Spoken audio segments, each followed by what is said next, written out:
Morte. Todos nós já perdemos alguém chegado, um familiar ou um amigo. E não há dor maior na vida do que a separação entre entes queridos por causa da morte. Estamos na metade deste programa e ainda existem muitas outras verdades que precisam ser descobertas.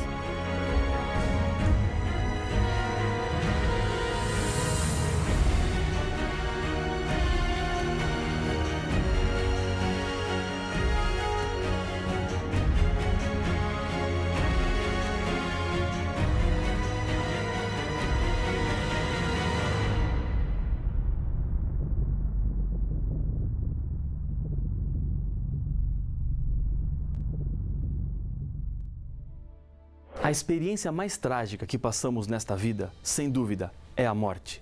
São laços de amor e amizade que são quebrados, levando um pedaço de quem continua vivo. Depois, ter que conviver com a ausência no dia a dia machuca demais. Os anos se passam, a dor diminui, mas a falta nunca mais será preenchida. Diante dessa dor, o clamor dos seres humanos é: para onde vão as pessoas depois que morrem? Onde está minha filha? Um homem perguntou-me chorando, em uma cerimônia fúnebre de uma garotinha de 2 anos. As opiniões quanto ao assunto são muitas. Para uns, o espírito continua sofrendo, enquanto não forem acertadas todas as dívidas espirituais que foram deixadas na Terra. Outros defendem que existe a reencarnação do espírito em outra pessoa. E há aqueles que argumentam dizendo que se a pessoa foi boa, vai para o céu, para o paraíso. O livro do Apocalipse nos traz as respostas e precisamos mais do que nunca da segurança da palavra de Deus nesses assuntos tão difíceis. O inimigo de Deus, nos últimos dias, tem usado a curiosidade que os seres humanos têm com relação à morte como uma arma poderosa para enganar as pessoas e levá-las para longe da verdade. O objetivo do diabo é levar o ser humano a obedecer qualquer coisa e qualquer um, menos Deus. Ele no passado usou diferentes estratégias e hoje sua estratégia tem sido a despersonalização de Deus. Deus assim deixa de ser uma pessoa e passa a ser uma simples energia que pode estar em todas as coisas e em todos os lugares, inclusive dentro do próprio ser humano. Com isso, o ser humano torna-se Deus e é levado a crer que a vida que existe nele é eterna. No livro do Apocalipse, capítulo 1, verso 18, Jesus apresenta-se como autoridade nesse assunto de vida e morte. Acompanhe aquilo que o texto nos diz. Estive morto, mas eis que estou vivo pelos séculos dos séculos, e tenho as chaves da morte e do inferno. A morte de Jesus e a sua ressurreição resolveram de uma vez por todas o problema da morte e do pecado, que alcançou todos os seres humanos. E Jesus, por ter morrido e agora estar vivo, pode dizer com autoridade o que é que acontece quando uma pessoa morre. Jesus tem as respostas. Ele tem a chave. Você não precisa procurar em conchas, cartas ou até mesmo na palma da sua mão. A Bíblia nos mostra com precisão a resposta sobre o mistério da morte. Para entender a morte, antes precisamos entender a vida. A morte é o oposto da vida. Em Gênesis capítulo 2, verso 7, a Bíblia fala sobre a natureza do homem. Então formou o Senhor Deus ao homem do pó da terra e lhe soprou nas narinas o fôlego de vida, e o homem passou a ser alma vivente. O ser humano não tem uma alma, ele é.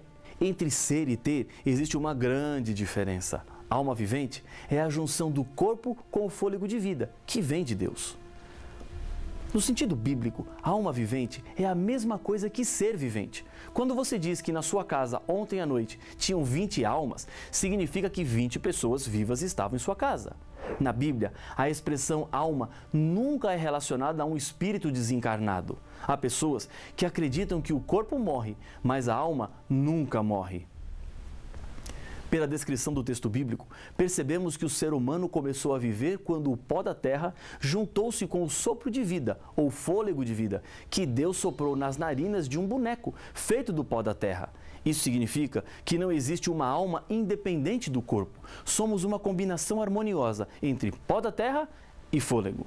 A lâmpada não tem luz por si só, mas produz luz quando está ligada à energia elétrica, ao mesmo tempo em que a energia elétrica sozinha não ilumina a menos que esteja conectada com a lâmpada.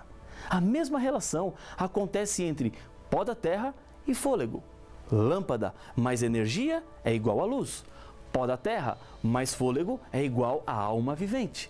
Quando o ser humano foi criado, Deus não havia planejado a morte.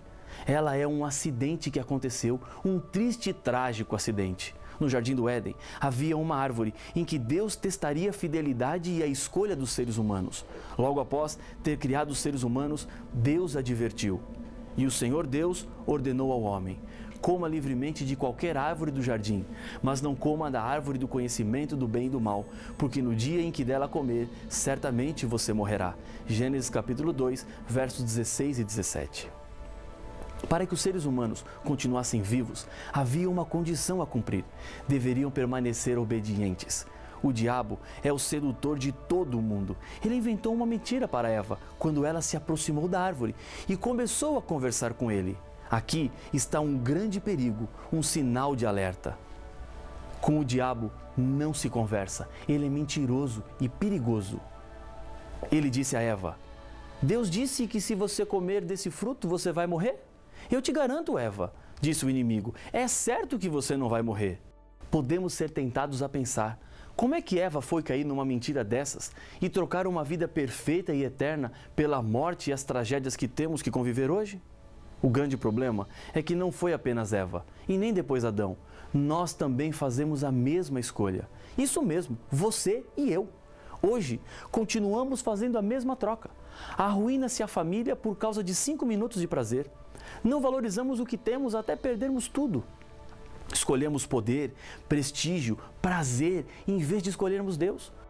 Muito tempo se passou desde o pecado de Eva e, infelizmente, continuamos caindo na mesma armadilha. O diabo tem como sua principal motivação fazer o ser humano sofrer. Deus sofre quando você sofre. Deus chora quando você chora. Talvez, enquanto você está estudando essa série do Apocalipse, seu coração está batendo apertado por causa da morte de alguém. Amigo, amiga, saiba de uma coisa: Deus não é o causador da morte. Ele é a vida. Mas quando nos afastamos da vida, a morte passou a ser um terrível inimigo da nossa felicidade. A morte é a consequência do pecado. Ezequiel, capítulo 18, verso 4, diz que: eis que todas as almas são minhas, como a alma do Pai, também a alma do Filho é minha. A alma que pecar, essa morrerá. Em Isaías, capítulo 51, verso 12, a Bíblia fala que o ser humano não é imortal. Eu sou aquele que vos consola. Quem, pois, és tu para que temas o homem que é mortal? Romanos, capítulo 5, verso 12, apresenta como a morte entrou no mundo. Portanto, assim como por um só homem entrou o pecado no mundo, e pelo pecado a morte, assim também a morte passou a todos os homens, porque todos pecaram. Existe uma solução para o problema da morte. Jesus era o portador dessa esperança quando esteve aqui na terra. Um dia, Lázaro, amigo de Jesus, estava enfermo e as suas 2 irmãs enviaram mensageiros a Jesus falando da situação difícil que Lázaro estava enfrentando. Quando Jesus chega à cidade de Betânia, onde morava Lázaro e sua família, sua irmã Marta correu ao seu encontro para lhe dar a notícia do falecimento.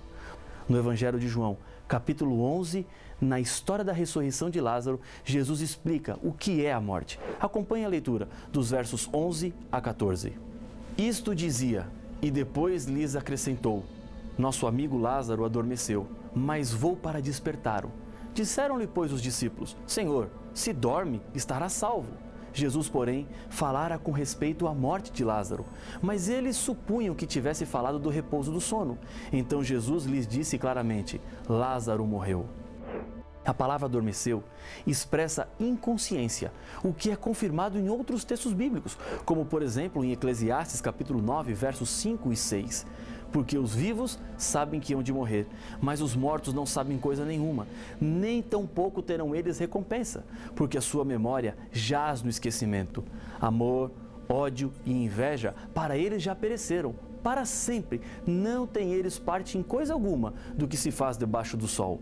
Quando uma pessoa morre, quebra-se então a união entre o pó da terra e o fôlego de vida, desaparecendo assim a vida consciente, ou seja, a alma vivente. Isso significa que é impossível aos mortos aparecerem para os vivos. Os mortos não voltam ao convívio dos vivos. Falar com os mortos não é falar com os mortos. Se eles não podem voltar, obviamente todo o engano está sobre a responsabilidade do diabo. Não são os mortos que voltam para falar com os vivos, são os demônios enganadores e operadores de sinais e maravilhas que querem apenas enganar. Ele inventou uma mentira e agora faz de tudo para convencer os seres humanos daquilo que ele mesmo inventou. Você poderá ver essa mensagem todos os dias, através das novelas, dos filmes, no rádio, na TV, nos jornais, nas revistas espalhadas por aí. Lembre-se de uma coisa: os que acreditam na Bíblia não consultam os mortos, mas devem consultar a Deus. Apocalipse capítulo 1, verso 5, apresenta Jesus como o primogênito dos mortos, que na linguagem bíblica quer dizer o mais importante, o primeiro, o preeminente. Considerando que Jesus não foi o primeiro a morrer e nem o primeiro a ressuscitar, e que também não foi o primeiro a ressuscitar e subir ao céu, pois Moisés foi antes, torna-se evidente que o sentido aqui é de importância. A expressão é equivalente à mesma que se usa para governantes, quando se diz o primeiro homem da nação, a primeira dama. A morte e a ressurreição de Jesus é a primeira em importância, pois nos garante que haverá a ressurreição dos fiéis para a vida eterna. O ensino bíblico para a solução da morte é a ressurreição. Os que morreram ainda não receberam a vida eterna. Veja o que a Bíblia nos diz em Hebreus capítulo 11, versos 39 e 40. Ora, todos estes que obtiveram bom testemunho por sua fé, não obtiveram, contudo, a concretização da promessa, por haver Deus provido coisa superior a nosso respeito, para que eles, sem nós, não fossem aperfeiçoados. Os filhos fiéis de Deus ainda não foram recompensados. A mesma ideia de ressurreição aparece em Isaías capítulo 26, verso 19.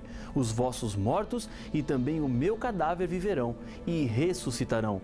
Despertai e exultai, os que habitais no pó, porque o teu orvalho, ó Deus, será como o orvalho de vida, e a terra dará à luz os seus mortos. Paulo, falando no contexto da volta de Jesus a essa terra, diz que naquele momento acontecerá a ressurreição daqueles que estão em suas sepulturas, dormindo, aguardando serem acordados pelo Senhor Jesus. Pois, se cremos que Jesus morreu e ressuscitou, assim também Deus, mediante Jesus, trará em sua companhia os que dormem, porquanto o Senhor mesmo, dada a sua palavra de ordem, ouvida a voz do arcanjo e ressoada a trombeta de Deus, descerá dos céus, e os mortos em Cristo ressuscitarão primeiro. 1 Tessalonicenses capítulo 4, versos 14 e 16. Esta é a esperança dos cristãos. Se a morte arrancou de você alguém muito especial, tenha certeza de que ele está dormindo. O corpo voltou a ser pó da terra e o sopro de vida voltou para Deus. Quem morreu não tem mais consciência de nada, não sofre nem se alegra, não tem frio nem fome, apenas descansa no Senhor. No final do Apocalipse, quando João nos descreve o que acontecerá depois da volta de Jesus, a Bíblia nos diz: então a morte e o inferno foram lançados para dentro do lago de fogo. Esta é a segunda morte, o lago de fogo. Apocalipse capítulo 20 e o verso 14. A segunda morte é a morte eterna, sem fim. A primeira morte é a do sono, de onde todos os seres humanos serão acordados. Mas para os infiéis que participarem da segunda morte, não há mais despertar. Ela representa o fim de todas as coisas, e todas as mortes terão fim. Paulo nos diz em 1 Coríntios capítulo 15, verso 26, o último inimigo a ser destruído é a morte. A vida eterna é prometida a todos os que creem. O diabo é tão mentiroso que quer fazer com que as pessoas acreditem que, mesmo não crendo em Cristo, é possível viver eternamente, ainda que seja no inferno. Não é isso que a Bíblia nos ensina. Na volta de Jesus, milagres maravilhosos acontecerão e a ressurreição dos mortos é um deles. Em 1 Coríntios capítulo 15, versos 20 a 23, a Bíblia apresenta a solução de Deus para o problema do pecado. Mas, de fato, Cristo ressuscitou dentre os mortos, sendo Ele as primícias dos que dormem. Visto que a morte veio por um homem, Também, por um homem veio a ressurreição dos mortos, porque assim como em Adão todos morrem, assim também todos serão vivificados em Cristo, cada um, porém, por sua própria ordem. Cristo, as primícias, depois, os que são de Cristo na sua vinda. Neste dia, o choro se transformará em sorriso. Mães que perderam seus filhos poderão abraçá-los novamente. Filhos reencontrarão seus pais. Maridos se encontrarão com suas esposas e esposas com os seus maridos. Os órfãos e abandonados terão para sempre uma família. Deus dará ao ser humano tudo aquilo que Ele quis que o ser humano sempre tivesse. Em Apocalipse, capítulo 21, verso 4, a Bíblia nos diz: "E lhes enxugará dos olhos toda lágrima, e a morte já não existirá. Já não haverá luto, nem pranto, nem dor, porque as primeiras coisas passaram." Todos os que aceitarem a Jesus como Senhor da sua vida e reconhecerem que Ele nos salvou e assim decidem viver de acordo com a vontade de Deus e morrerem nessa vida, verão se cumprir a poderosa promessa da ressurreição. Essa é a grande esperança, essa é a grande certeza. Está você triste por causa da morte de alguém que foi especial e importante para você? Prepare-se, o Senhor Jesus voltará logo. Guarde em seu coração as boas lembranças apenas e não se esqueça que a morte é apenas um sono. Diante dos seus olhos estão as verdades de Deus para as grandes questões deste mundo.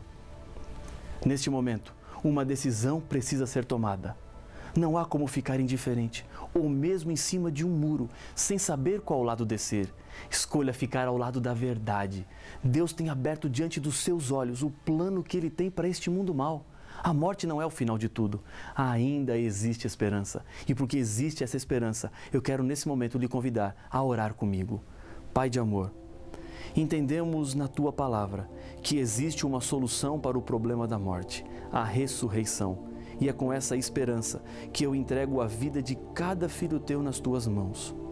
Nós confiamos e acreditamos na Tua volta e sabemos que em breve a morte não mais existirá. Fica conosco, oramos em nome de Jesus. Amém.